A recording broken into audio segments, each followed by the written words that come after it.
Actros 3360 automatic transmission.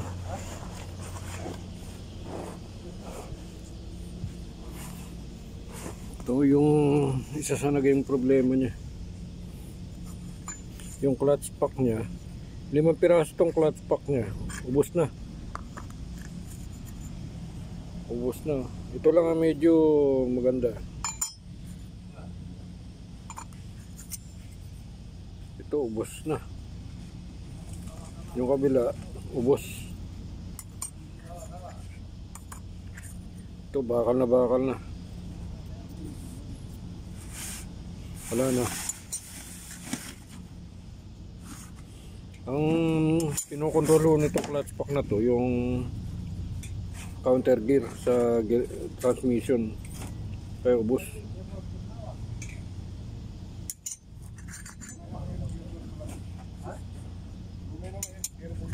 Limang piraso yung clutch pack, ubos na eh. Kaya nag-i-slide na, nagluloko yung cambio niya. Sunog yung ano, tapos sira pa yung piston, na putok ng piston, saka yung mga oil seal nya. Bubuksan natin to. Kukuha tayo dito. Kinahoy ko to sa isang transmission.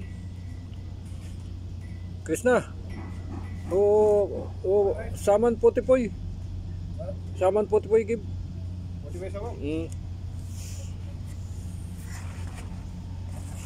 Ito, mga kahoy tayo dito. Kinuha ko to doon sa kabilang transmission, automatic.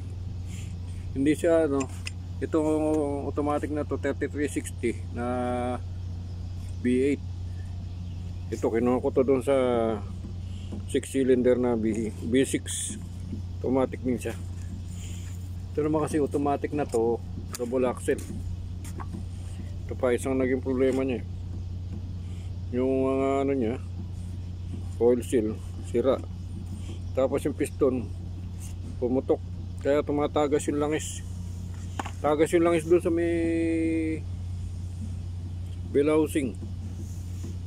Kaya mga ito, bubuksan natin to. Mga tayo dito. Doon sa 5 clutch pack, isa lang yung pwedeng gamitin. Lahat sira. Yan lang o, yan lang. Assemble na, mga ngahoy muna tayo dito. Saka natin assemblein.